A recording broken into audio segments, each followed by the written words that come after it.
दोस्तों, भारत आज जिस रफ्तार से विकास की ओर बढ़ रहा है, इस बढ़ते हुए विकास में आने वाले 10 ऐसे प्रोजेक्ट्स जो भारत की तस्वीर को बदल देंगे। तो hi guys, welcome back to my channel Sweety Sharma vlog. अगर आप मेरे चैनल पर नए हैं तो प्लीज़ मेरे चैनल को सब्सक्राइब कर दीजिए और बेल आइकन को दबा के उसे ऑल पे सेट कर दीजिए ताकि मेरे आने वाले हर एक वीडियो की नोटिफिकेशन आपको मिल सके। तो आज का वीडियो काफ़ी ज़्यादा इन्फॉर्मेटिव होने वाला है, तो बिना टाइम वेस्ट किए चलिए अब हम वीडियो को शुरू करते हैं। तो इन 10 प्रोजेक्ट्स की हम बात कर रहे थे, तो जब ये 10 प्रोजेक्ट्स कंप्लीट हो जाएंगे तो हर एक भारतीय को अपने आप पे बहुत ही ज़्यादा गर्व होगा। तो आई होप आपको हमारा आज का वीडियो और आज का टॉपिक काफ़ी ज़्यादा पसंद आएगा। तो मेरी वीडियो पसंद आए तो प्लीज़ मेरी वीडियो को लाइक करना, चैनल को सब्सक्राइब करना और वीडियो को शेयर करना और कमेंट्स करके बताना कि आपको मेरा ये इन्फॉर्मेटिव वीडियो कैसा लगा। तो शुरू करते हैं। Number 10, Mumbai to Dubai under sea bullet train. वैसे तो टेक्नोलॉजी दुनिया में जिस रफ्तार से आगे बढ़ रही है उसमें भारत अभी काफ़ी पीछे है, लेकिन ये बात भारत पर अब ज़्यादा दिन तक लागू नहीं रहेगी। भारत सरकार और दुबई सरकार दोनों मिलकर पानी यानी समुद्र के नीचे एक ऐसी पाइपलाइन बिछा रही है जिस पे हाई स्पीड बुलेट ट्रेन चल सकती है, जो कि लगभग 2000 किलोमीटर लंबा होगा। ये अल्ट्रा स्पीड फ्लोटिंग ट्रेन होगी।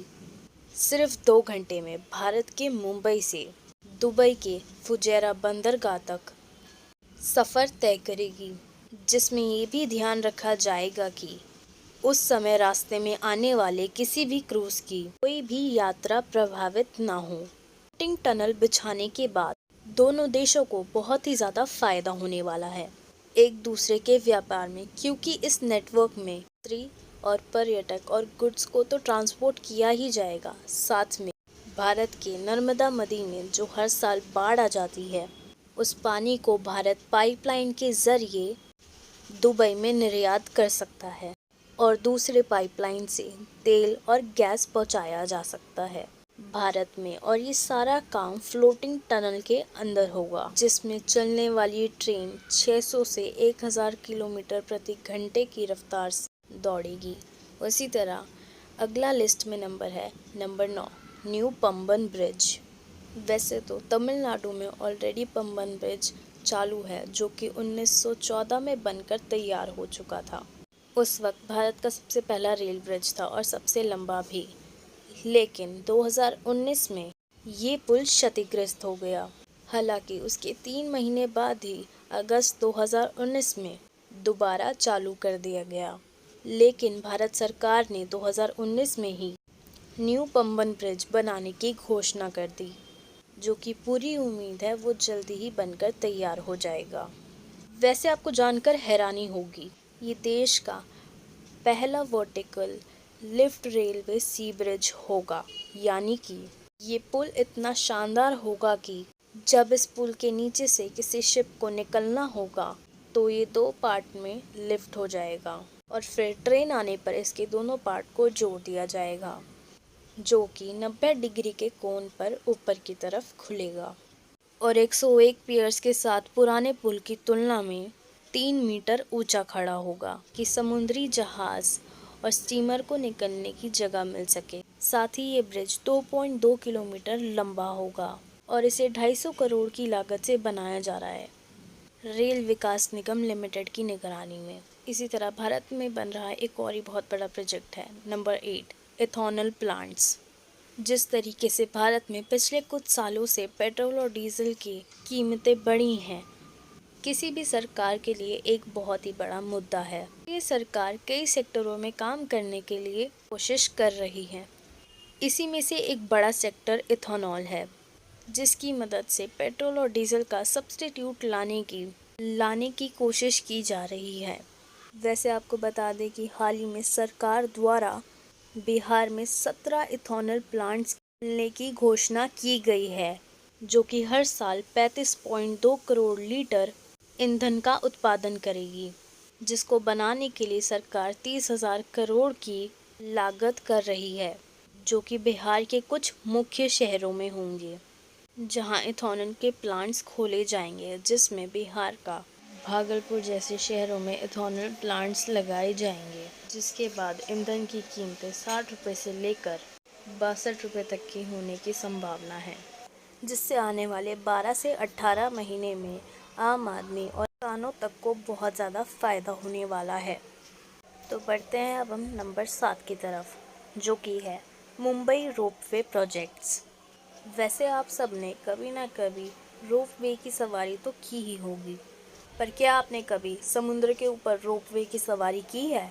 अगर नहीं तो अभी अपने देश में मुंबई में बहुत जल्द इसका लुत्फ़ उठाने का मौका मिल सकता है, क्योंकि मुंबई में MMRD की निगरानी में सबसे पहला और सबसे लंबा रोपवे बनाने का काम चल रहा है। ये ब्रिज लगभग 8 किलोमीटर लंबा होगा, जो कि मुंबई के पूर्वी तट के सेवरी और रायगढ़ जिले के ऐतिहासिक एलिफेंटा आइलैंड के बीच बनाया जा रहा है। इस रोपवे के तैयार होते ही सेवरी से एलिफेंटा केव तक का सफर मात्र 14 मिनट में पूरा हो जाएगा। फिलहाल अभी ये दूरी तय करने में लगभग 1 घंटे से ज़्यादा का समय लगता है। वैसे तो इस रोपवे का काम शुरू किया जा चुका है, जिसमें 30 सीटर वाली केबल कार्स होंगी। इसमें सिर्फ 8 से 11 टावर लगाए जाएंगे, जिसमें समुद्र के बीच से 50 से 150 मीटर तक की ऊंचाई पर अलग अलग टावर लगाए जाएंगे। ये टावर सेवेरी पोर्ट से लेकर मुंबई पोर्ट तक और एलिफेंटा आइलैंड ये भरपूरी के रायगढ़ जिले में समाप्त होगा। वैसे हम आपको बता दें, इस सफ़र के लिए भारतीय टूरिस्ट को 500 रुपये और विदेशी टूरिस्ट को 1000 रुपये तक चुकाने पड़ सकते हैं, कि मौजूदा समय में एलिफेंटा केव में लगभग 7 लाख टूरिस्ट आते हैं। लेकिन इस रोपवे के बनने के बाद टूरिज्म को काफ़ी ज़्यादा बढ़ावा मिलेगा, जिससे उम्मीद की जा रही है कि सालाना 378 करोड़ रुपए की कमाई की जा सकती है, क्योंकि Elephanta island world heritage site है। इस प्रोजेक्ट के लिए ASI यानी archaeological survey of India approval लेना होगा। इसके बाद इस प्रोजेक्ट पर काम शुरू कर दिया जाएगा। Number 6, Manipur railway stations. किसी भी राज्य की बेसिक ज़रूरतों को पूरा करने के लिए रेल और रोड का होना बहुत ही ज़्यादा ज़रूरी होता है। ऐसे ही मणिपुर जैसे देश को, जो अब भारत का हिस्सा बन चुका है, तब से लेकर कई दशकों तक वहाँ पे बेसिक ज़रूरतों का सुविधा नहीं पहुँच पाती थी, जिसके कारण मणिपुर का विकास नहीं हो पा रहा था।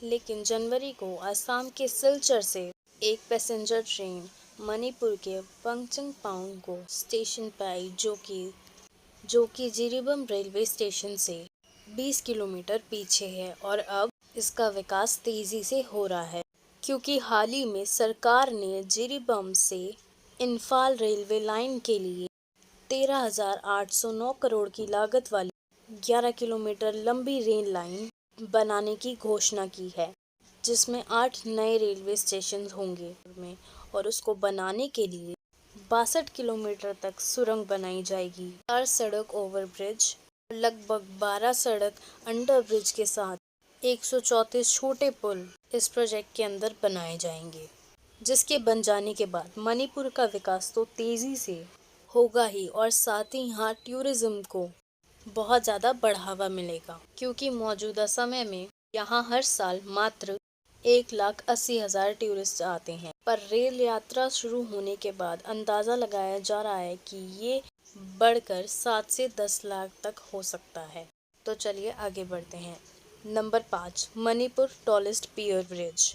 हालांकि रेल के साथ साथ एक और प्रोजेक्ट पर काम चल रहा है, जिससे विदेशी पर्यटकों का ध्यान भारत की ओर आकर्षित हो, यानी मणिपुर में भारतीय रेलवे द्वारा दुनिया का सबसे ऊंचा घाट पुल बनाया जा रहा है। फिलहाल अभी यूरोप के मॉन्टीनेग्रो में 139 मीटर का मौजूदा रिकॉर्ड है, जिसे पार करते हुए 141 मीटर का दुनिया का सबसे ऊंचा रेलवे ब्रिज है, जिसको बनाने में अभी तक कई दिक्कतों का सामना करना पड़ रहा है। ये निर्माण मणिपुर के अल्जाई नदी के ऊपर हो रहा है। रिपोर्ट के मुताबिक इस ब्रिज की टोटल लंबाई 703 मीटर है। इस पुल को हाइड्रोलिक बर्मा का उपयोग करके पियर्स का निर्माण किया जा रहा है। की जा रही है कि दिसंबर 2023 तक ये दोनों प्रोजेक्ट कंप्लीट हो जाएंगे, जिससे मणिपुर के लोगों को बहुत ही ज़्यादा फायदा होने वाला है। Number 4, dream city, diamond research and mercantile city. Hero के घरेलू कारोबार में बढ़ोतरी के लिए सूरत में ट्रेडिंग हब बनाया जा रहा है। इस हब को diamond research and mercantile city की ड्रीम सिटी का नाम दिया गया है। हालांकि सूरत को पहले से ही दुनिया में डायमंड क्लस्टर के नाम से जाना जाता था, जहां पहले से ही 3,500 से ज़्यादा डायमंड प्रोसेसिंग यूनिट्स हैं और रिपोर्ट्स के मुताबिक 2000 एकड़ यानी 810 हेक्टेयर में बनाया जाएगा, जहां अंतर्राष्ट्रीय स्तर पर कारोबार होगा। इसे गुजरात का तीसरा स्मार्ट सिटी बताया जा रहा है, गिफ्ट और ढोलेरा के बाद। दरअसल ड्रीम सिटी की प्रमुख भूमिका बिना पॉलिश किए हीरो का व्यापार करना है, पॉलिश किए हुए हीरो का निर्यात करना है। इस सिटी में बैंकिंग और बीमा सेवाओं की भी सुविधा होगी। फिलहाल अभी भारत में एकमात्र डायमंड एक्सचेंज है, भारत डायमंड बॉश, जो कि मुंबई में है। लेकिन सूरत में भारत का दूसरा सबसे बड़ा डायमंड हब बनाया जा रहा है, जो कि राष्ट्रीय और अंतर्राष्ट्रीय स्तर पर हीरा कारोबारियों के लिए 10,000 कार्यालय होंगे, जिसपे 1,25,000 करोड़ की लागत लगने की संभावना है, जिसको बनाने के बाद 1 लाख से ज़्यादा रोजगार बनेंगे, वो भी ड्रीम सिटी के अंदर। तो चलिए बढ़ते हैं नंबर 3 की तरफ। गंगा एक्सप्रेसवे प्रोजेक्ट की बात चल रही हो और किसी एक्सप्रेसवे और हाईवे की बात ना हो, ऐसा तो हो नहीं सकता, क्योंकि पिछले कुछ सालों में जिस तेज़ी से भारत में एक्सप्रेसवे और हाईवे का निर्माण हुआ है, उतनी ही तेज़ी से शायद ही किसी सेक्टर भारत में विकास हुआ हो। उसी विकास का पार्ट है ये गंगा एक्सप्रेसवे, जो कि 584 किलोमीटर लंबा, 6 लेन चौड़ा एक ग्रीन फील्ड एक्सप्रेसवे होने वाला है, जिसे बाद में 8 लेन तक चौड़ा किया जा सकता है। ये एक्सप्रेसवे बिजोली गांव मेरठ से लेकर प्रयागराज को एक रोड से कनेक्ट करेगा, जिसको बनाने का उद्देश्य कुंभ से जुड़ा है, जिसका फाउंडेशन स्टोन 18 दिसंबर 2021 को दे दिया जा चुका है और उम्मीद है ये एक्सप्रेसवे 2024 तक बनकर तैयार हो जाएगा, जिसमें 37,350 करोड़ की लागत आएगी। और ये बनने के बाद यूपी के पश्चिम से लेकर पूर्व तक का सफ़र काफ़ी आसान हो जाएगा, जिसे अडानी एंटरप्राइजेस और आईआरबी डेवलपर द्वारा निर्माण किया जा रहा है। और इस एक्सप्रेसवे के पूरा होते ही इसका फेज़ 2 भी बनाया जा सकता है। ये प्रयागराज से बलिया तक को कनेक्ट करेगा। फिलहाल अब बढ़ते हैं नंबर 2 की तरफ, न्यू एयरपोर्ट्स इन बिहार। ये बात तो हम सभी जानते हैं कि किसी भी देश के विकास के लिए एयर कनेक्टिविटी कितनी ज़रूरी है। उसी को देखते हुए केंद्र सरकार ने बिहार सरकार को बिहार के 5 एयरपोर्ट का कायाकल्प करने का आदेश दिया है, जिससे बिहार के एविएशन सेक्टर में तरक्की हो, क्योंकि बिहार भारत का बहुत ही बड़ा राज्य है और आज भी इसके कई शहरों में एयर कनेक्टिविटी की कमी है, जिससे बाहर के यात्रियों को और टूरिस्टर को आने वाले ट्रांसपोर्टेशन में बहुत ही ज़्यादा दिक्कत आती है। ये देखकर उड्डयन मंत्री ज्योतिरादित्य सिंधिया ने पीएम नीतीश कुमार को पत्र लिखकर उनसे व्यक्तिगत हस्तक्षेप मांग की है, जिसमें बिहार के 5 मुख्य शहर शामिल हैं। जबलपुर, दरभंगा, पटना, बक्सर और पुणे एयरपोर्ट की डेवलपमेंट का जिक्र किया गया है और इसके लिए 4 से 5 सालों के अंदर लगभग 20,000 करोड़ खर्च करने की लागत आएगी, क्योंकि पटना एयरपोर्ट को अंतर्राष्ट्रीय स्तर पर विकसित करने का प्लान बनाया गया है और पटना एयरपोर्ट के रनवे को बढ़ाने का काम दिया गया है। बढ़ते हैं नंबर 1 की तरफ, सरदार वल्लभ भाई पटेल स्पोर्ट्स एनक्लेव। ये प्रोजेक्ट भारत में बन रहे अब तक के सबसे बड़े प्रोजेक्ट्स में से एक है। इस प्रोजेक्ट के पूरे होते ही 1 लाख लोगों को जॉब्स तो मिलेगी ही, साथ ही अंतर्राष्ट्रीय खेल और हर तरह के ओलंपिक गेम्स के लिए भारत पूरी तरह तैयार हो जाएगा, जिसका फाउंडेशन स्टोन 24 फरवरी 2021 को दे दिया गया है और इसका काम तेजी से चल रहा है। अभी इसका एक हिस्सा नरेंद्र मोदी स्टेडियम बनकर तैयार हुआ है, जो कि 63 एकड़ में फैला है और आपको बता दें कि ये पूरा एनक्लेव 236 एकड़ में बनकर तैयार होगा, जिसमें 20 ओलंपिक वेन्यूज बनाए जा रहे हैं, जिसके अंदर वॉलीबॉल, टेबल टेनिस और इंडोर गेम्स और रेसलिंग और ऐसे काफ़ी सारे गेम के ग्राउंड बन रहे हैं। फीफा गाइडलाइंस को पूरा करने के लिए 50,000 की सीटों वाला भी स्टेडियम बनाया जा रहा है। इतना ही नहीं, यहाँ पे 3,000 अपार्टमेंट्स, मीडिया के लिए ऑफिसेस और बहुत सारी चीज़ें बन रही हैं। इस जगह पर 15,000 बाइक पार्किंग्स और 7,000 कार पार्किंग्स की भी जगह बन रही है, जिसके बनने की कुल लागत 4600 करोड़ रुपए बताई जा रही है, जिसमें सरकार 3200 करोड़ रुपए निवेश कर रही है और प्राइवेट प्लेयर्स इसमें 1400 करोड़ तक का निवेश कर रहे हैं, जो कि गुजरात के मोटेरा में बनकर तैयार होगा। सो आई होप गाइज आपको मेरा ये वाली इन्फॉर्मेटिव वीडियो पसंद आई हो। कमेंट्स करके ज़रूर बताना कि आपको मेरा ये वाला वीडियो कैसा लगा। मेरी वीडियो को लाइक करना, शेयर करना। So guys, thanks for watching. मिलते हैं आप सबसे अपनी अगली वीडियो में। Thanks for watching.